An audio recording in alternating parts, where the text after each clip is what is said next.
கோவை புரூக்ஃபீல்ட்ஸ் வணிக வளாகத்தில் இன்று ஸ்ரீ ராமகிருஷ்ணா மருத்துவமனை சார்பாக இருதய ஆரோக்கியம் மற்றும் சிகிச்சைகள் குறித்த மாபெரும் விழிப்புணர்வு கண்காட்சியை இன்று துவக்கியது. வளர்ந்து வருகின்ற இளம் தலைமுறையினருக்கு இருதய ஆரோக்கியத்தின் முக்கியத்துவத்தை எடுத்துரைக்கும் வகையில் இன்று கோவை புரூக்ஃபீல்ட்ஸ் வணிக வளாகத்தில் ஸ்ரீ ராமகிருஷ்ணா மருத்துவமனை சார்பாக விழிப்புணர்வு கண்காட்சியின் துவக்க விழா இன்று துவங்கியது. 2 நாட்கள் நடைபெறும் இக்கண்காட்சியை கோவை மாவட்ட ஆட்சியர் கிராந்திகுமார் பாடி ரிப்பன் வெட்டி திறந்து வைத்து கண்காட்சியில் இடம் பிடித்துள்ள அரங்குகளை பார்வையிட்டு ஆய்வு செய்தார். மேலும் செவிலியர்கள் மருத்துவர்களிடம் இருதய நோய் ஏற்படாமல் தடுப்பது குறித்தும் இதய நோய் ஏற்பட்டால் என்னென்ன செய்ய வேண்டும் என்று கேட்டறிந்தார். இதனைத் தொடர்ந்து செய்தியாளர்களிடம் பேசிய ஆட்சியர் கிராந்திகுமார் பாடி கூறியதாவது, இங்கு இருதயத்தின் அமைப்பு மற்றும் செயல்பாடு குறித்த மாதிரிகள் இங்கு காட்சிப்படுத்தப்பட்டுள்ளதுடன் மாதிரி செயல் விளக்கம் அளிக்கப்படுகின்றது. மேலும் இதயத்தில் ஸ்டண்ட் எவ்வாறு பொருத்தப்படும், இதயத்தில் உள்ள அடைப்புகளுக்கு எவ்வாறு சிகிச்சை அளிக்கப்படுகின்றது என மருத்துவர்கள் விளக்கம் தருவதாக கூறினார். மேலும் குழந்தைகளுக்கான இருதய அறுவை சிகிச்சைகள் மற்றும் இத்துறையில் கண்டுபிடிக்கப்பட்டுள்ள புதிய கருவிகள் குறித்து எடுத்துரைக்கப்படுகின்றது என்றார். இந்த நிகழ்ச்சியில் SNR & சன்ஸ் அறக்கட்டளையின் தலைமை நிர்வாக அதிகாரி ராம்குமார், மருத்துவ இயக்குநர் ராஜகோபால், மருத்துவ கண்காணிப்பாளர் டாக்டர் அழகப்பன் மற்றும் ஸ்ரீ ராமகிருஷ்ணா மருத்துவமனை கல்லூரி மாணவர்கள் என பலரும் கலந்து கொண்டனர். வேர்ல்டு ஹார்ட் டே முன்னிட்டு நம்ம இருதயத்தோட நம்ம வெல்னஸ் எப்படி காப்பாற்றணும், அதில் என்னென்ன மாதிரி நோய்கள் வரதுக்கு வாய்ப்பு இருக்குது, அது தவிர்க்கிறதுக்கு என்ன பண்ணணும், ஏதாவது நோய் வந்துச்சுன்னா அதுக்கு என்ன மாதிரி சிகிச்சை பெறணுங்கிறதுக்கான ஒரு விழிப்புணர்வு நிகழ்ச்சி இன்னைக்கு இந்த மாலில், நம்ம புரூக்ஃபீல்ட் மாலில் ராமகிருஷ்ணா ஹாஸ்பிட்டல் சார்பாக பண்ணியிருக்காங்க.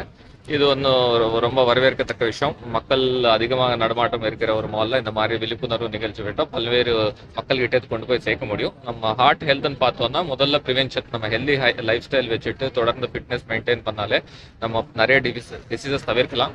அதுக்கப்புறம் கான்ஸ்டன்ட் மானிட்டரிங், நம்ம கவர்மெண்ட் சைட்லையும் நம்ம MTM மூலமாக மக்கள் தேடி மருத்துவம் பல்வேறு திட்டங்கள் மூலமாக அவங்களோட ரெகுலர் ஹெல்த் மானிட்டர் பண்ணிட்டு இருக்கோம். ஸோ எல்லா மக்களும் ரெகுலராக அவங்களோட BP, சுகர் ஒரு 40க்கு மேற்பட்டு இருக்கிறவங்க ரெகுலராக ஃபுல் பாடி செக்அப் வாங்கிட்டு ஏதாவது ப்ரிவென்டிவ்லாம் நம்ம கண்டுபிடிக்கிறதுக்கான வாய்ப்பு இருக்குது. அதுக்கப்புறம் ஏதாவது நோய் வந்துச்சுன்னா அதுக்கு தகுந்தையான சிகிச்சை அவங்க எடுக்கணும். நம்ம இந்த ராமகிருஷ்ணா ஹாஸ்பிட்டல்லேயே நம்ம CMCHIS, நம்ம CM இன்சூரன்ஸ் ஸ்கீம் மூலமாக பல்வேறு சர்ஜரிஸ் பண்ணிட்டு இருக்காங்க. இது இல்லாமல் பல்வேறு ஹாஸ்பிட்டல்ஸ், எம்பேனல் ஹாஸ்பிட்டல்ஸ்லையும் இதுக்கான சிகிச்சை இருக்குது. நம்ம கவர்மெண்ட் ஹாஸ்பிட்டல்லையும் நிறைய ட்ரீட்மெண்ட் நம்ம கொடுத்துட்டு இருக்கோம். ஸோ சரியான டைமில் அவங்க ஹாஸ்பிட்டல் சேரணும். ஏதாவது சிம்டம்ஸ் எப்படி தெரிஞ்சுக்கணும், நிறைய பேருக்கு இந்த மாதிரி ஹார்ட் அட்டாக் வந்துச்சுன்னா என்ன சிம்டம்னே தெரியாது.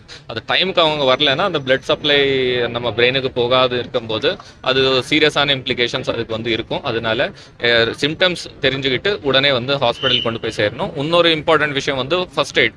இங்கே ஒரு CPR எப்படி கொடுக்கணுங்கான டிஸ்பிளே வச்சிருக்காங்க. ஏதாவது ஒரு மனிதர் இந்த மாதிரி சிம்டம்ஸ் காட்டுறாருன்னா உடனே என்ன ஃபர்ஸ்ட் எய்ட் அவங்களுக்கு கொடுக்கணும். CPR யார் வேணா கற்றுக்கலாம், மெடிக்கல் ப்ரொஃபஷனலாக இருக்கணும்னு தேவையில்லை. அதனால இப்போ இந்த விழிப்புணர்வு மூலமாக பொதுமக்களும் இந்த CPR கொடுக்குற ஒரு முறை கற்றுக்கிட்டாங்கன்னா நம்ம யாராவது நீடில் இருக்கிறவங்களுக்கு இந்த ட்ரீட்மெண்ட் கொடுக்கலாம். இப்போ கவர்மெண்ட் சார்பாகவும் நம்ம இருதயம் காப்போங்கிற திட்டத்துக்கு கீழே லோடிங் டோசஸ்ங்கிற மாத்திரைகள் எல்லா PHCஸ்லையும் அவைலபிளாக இருக்குது. யாருக்காவது இந்த மாதிரி சிம்டம்ஸ் வந்துச்சுன்னா அந்த லோடிங் டோசஸ் டேப்லெட் அவங்க எடுத்துட்டா அவங்க ஹாஸ்பிட்டல் போயிட்டு சிகிச்சை எடுக்கிறதுக்கான ஒரு விண்டோ அவங்களுக்கு கிடைச்சிரும். இந்த மாதிரி பல்வேறு வகையில் எல்லாரும் இந்த நம்ம கோயம்புத்தூரில் நல்ல மெடிக்கல் எக்ஸ்பர்டீஸ் இருக்குது. பல்வேறு ட்ரீட்மெண்ட்ஸ்க்காக மற்ற மாவட்டங்கள்லேருந்து இங்கே வருவாங்க. ஸோ இந்த எல்லா ஹாஸ்பிட்டல்ஸும் நம்ம கவர்மெண்ட் அண்ட் ப்ரைவேட்டில் சேர்ந்து இந்த இனிஷியேட்டிவ்ஸ் பண்ணிட்டு இருக்கோம். பொதுமக்களுக்கு healthy heart and healthy life இருக்கிறதுக்கான ஸ்டெப்ஸ் எல்லாம் ஆஸ் அ சொசைட்டி நம்ம எடுக்கணும் இந்த நேரத்தில் கேட்டுக்கொள்கிறேன்.